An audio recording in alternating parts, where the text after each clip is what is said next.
Hey guys, what's up? lightboltjoe here. Today we're going to discuss Asylum, American Horror Story, Asylum. It is a very interesting season. The thing with American Horror Story is some seasons are better than the others, but there's not a terrible season. With that being said, this was a great season.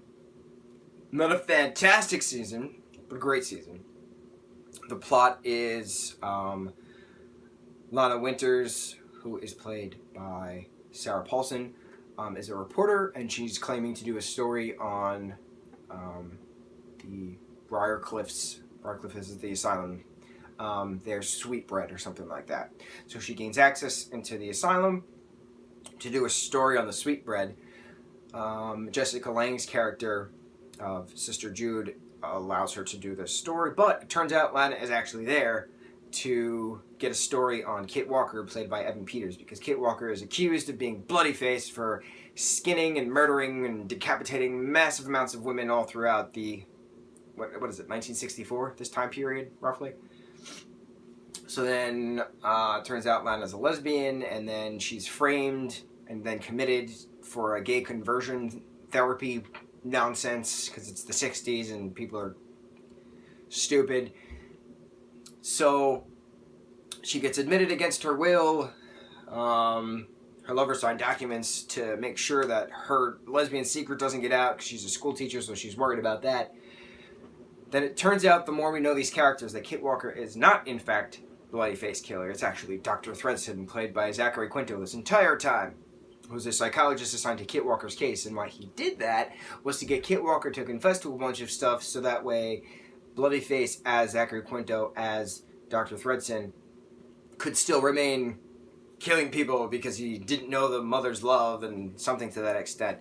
On the other side, you have a nun, played by Lily Rabb, Sister something. I want to say Mary Clarence, but that is from Sister Act, not Asylum, but I can't remember her name.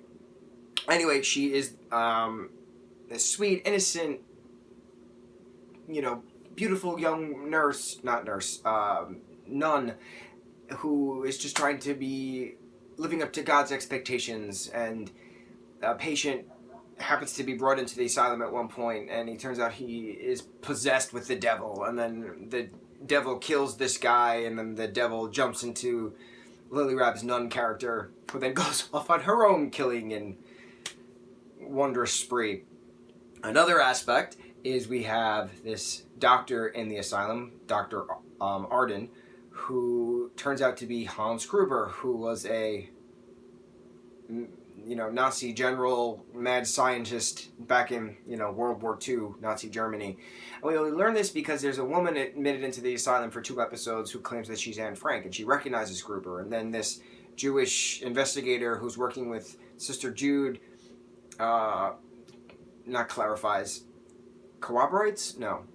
validates those claims that Dr. Arden is in fact Hans Gruber.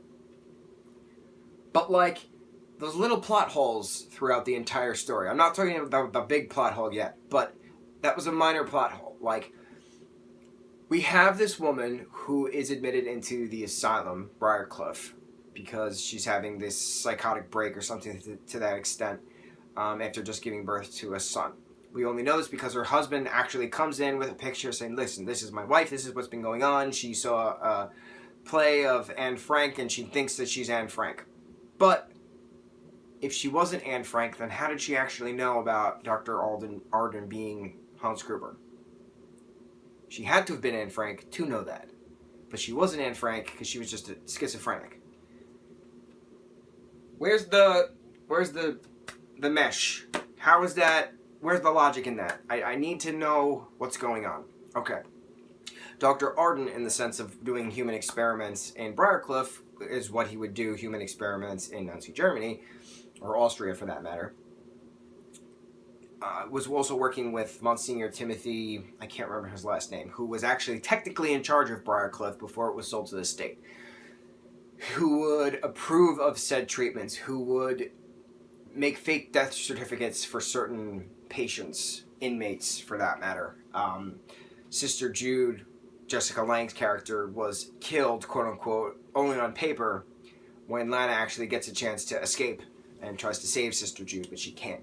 The other thing with Lana is that Dr. Thredson, who is Bloodyface, steals Lana Winters away into his murderous house basement because he has mommy issues, and he knows that you're the one who understands, and tortures her, rapes her.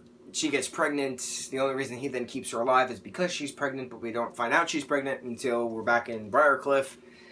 Long thing. Aside from all of this, right, we're going to talk about the big plot hole and then how it ends. Remember how when I was reviewing Murder House, it was this soap opera-y thing of 12 episodes? Well, this is 13 episodes, so this is more soap opera-y thing. This is information you gotta process. That's why I'm not confused, but annoyed that there is a plot hole with the Dr. Gruber, Dr. Arden aspect. But the big plot hole in this season, which translates into the other seasons, is what the hell is up with Kit Walker and these aliens, okay? Kit Walker, Evan Peters, who's an amazing actor, obsessed with Evan. Evan is awesome. He is abducted in his house by these aliens alongside his black wife, Alma, and it's 1964 at this point, so interracial marriage isn't technically legal until 1969 in America. Again, America, home of the free idiots. That's how we can translate that. C'est la vie. So once they come back, something with Alma is actually just constantly missing, and Evan is therefore accused of murdering her because they can't actually find a body, and then that's how his I'm losing my train of thought. There's so much information to process. That's how his accusations of being Bloodyface come to light, because he murdered his wife because she was never to be found. But in actuality, she was up in a spacecraft the entire time, developing their child. So then Kit is crazy because he's been experimented on by these aliens, and these light things come into effect, and he's, divulging with this character Grace, who's an actual axe murderer within Briarcliff.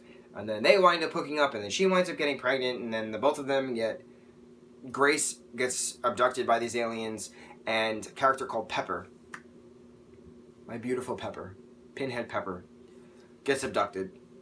We learn a lot more about Pepper's backstory in season 4, Freak Show. One of probably the most tragic backstory of any character. Oh man, I still cry to this day watching season 4 because Pepper is amazing.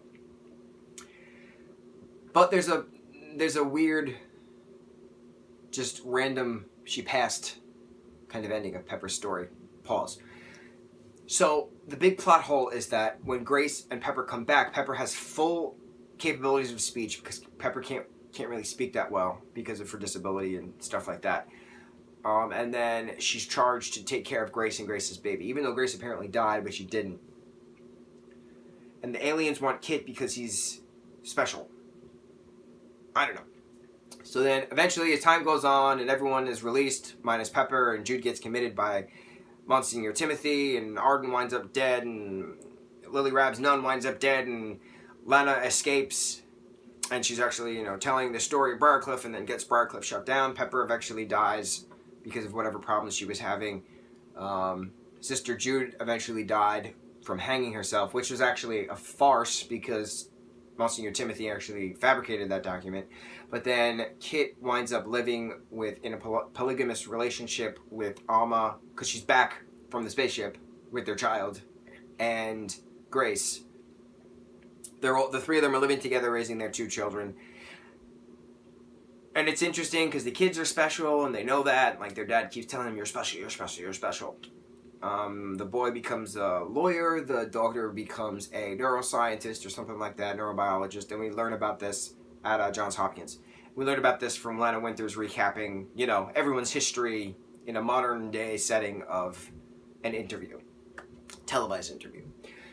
So the big plot holes are, why were the aliens a part of this season? It didn't make sense. Is it just showing that there's a lot of people in psych wards who have been abducted by aliens, and that's the only way they can explain it is by some form of psychosis.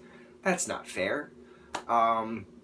Or do the aliens have something farther to do with Kit? Because at the end, as Lana is recapping in modern time, she's explaining that Kit Walker got pancreatic cancer at age 40, and the kids wanted to help, but he didn't want their help, and then eventually he just disappeared, and the kids said, no, we don't need a funeral or anything, there's nothing to mourn about. It's all going to be okay, right? But what's going to be okay? Because that was, 6 seasons ago? We're starting season 8 soon? No mention of Kit Walker. No mention of aliens in any of the other seasons. Unless there have been and I just missed it. But that's why I'm rewatching all of this. Because I need to gather all of the information because everything is combined in together. So, with that being said, because season 8 is about the apocalypse. Season 9 we don't know about. Season 10 is the last one. I need some wrap up in the alien storyline from season 2. Because if Roanoke season 6... was mentioned for a 5-minute blurb or something to that extent by Lana,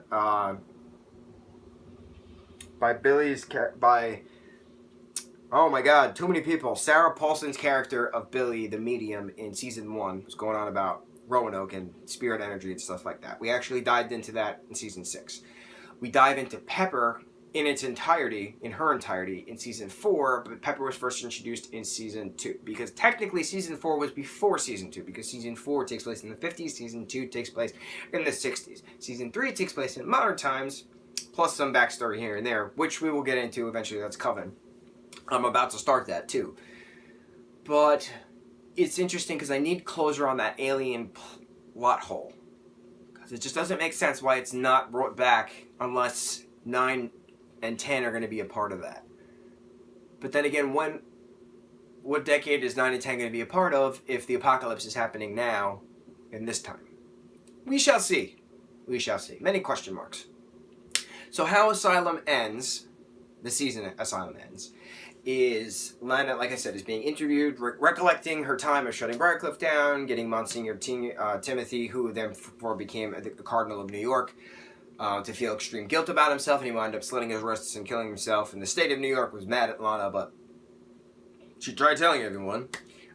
She's recollecting the time that she killed Bloodyface, Zachary Quinto's character of Dr. Fredson, how she planned on getting an abortion with the rape baby, but she couldn't do it because she didn't want any more death, so she wound up giving the kid up for adoption, whose name's Johnny. Johnny was being picked on at one point when Lana tracked him down. I think he was like 8 years old on the playground or something like that at this orphanage. She told this kid stop bullying him over these dinosaurs, and she's like, you're not the assholes. They are. He's like, I know. And she tells him to report him, but he doesn't. And then Johnny eventually grows up, tries to live in his father's footsteps, starts killing a bunch of people, and then tries to kill his mother. But then his mother winds up killing him. It's this whole.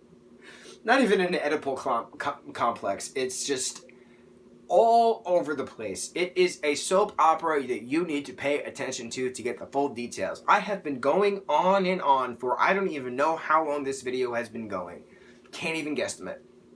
But I have not had much time to stop and take a breath. Because there's a lot in the 13 episodes that you gotta pay attention to. Because everything is connected. Somehow. I need closure on these damn aliens. Please and thank you, Ryan Murphy. Love, lightboltjoe. And that's that. What did you guys think of Asylum? Do you have any other theories to these aliens that I don't understand what they were a part of? No.